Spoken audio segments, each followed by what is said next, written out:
Hello, I'm Zak Yuson, and this is your 6 p.m. wrap. President-elect Rodrigo Duterte and Vice President-elect Leni Robredo will hold separate inauguration ceremonies. Robredo's transition team chief Boyet D says Duterte's camp informed them that they want a separate inauguration for the president-elect. D says they respect the decision, with Robredo set to take her oath in Metro Manila.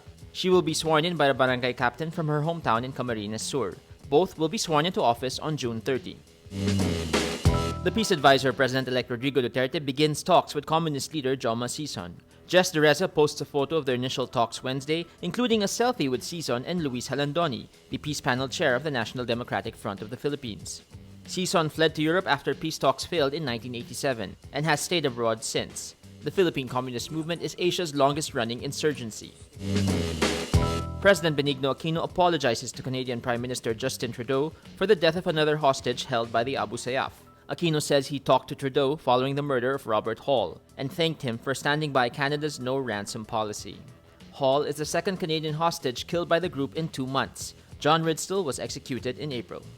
Hall and fellow Canadian John Ridstall were kidnapped in 2015, together with Norwegian national Kjartan Sekkingstad and Filipino Marites Flor. Aquino adds he talked to Norway's Prime Minister Erna Solberg to discuss rescue operations for the remaining hostages. US President Barack Obama is set to meet the Dalai Lama Wednesday, a move condemned by China. Obama calls the monk a good friend, but China accuses the exiled leader of being a dangerous separatist. The two will meet in private.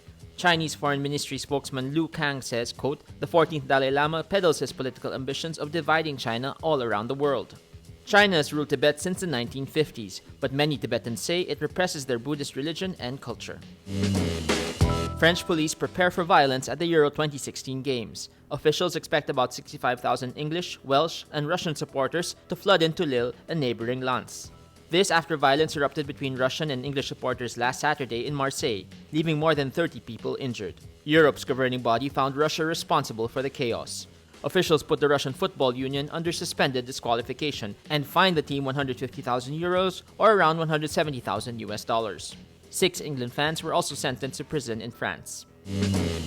And that was your 6 p.m. wrap. Watch our updates daily at 12 noon and 6 p.m. I'm Zak Yuson. Remember, tomorrow begins today.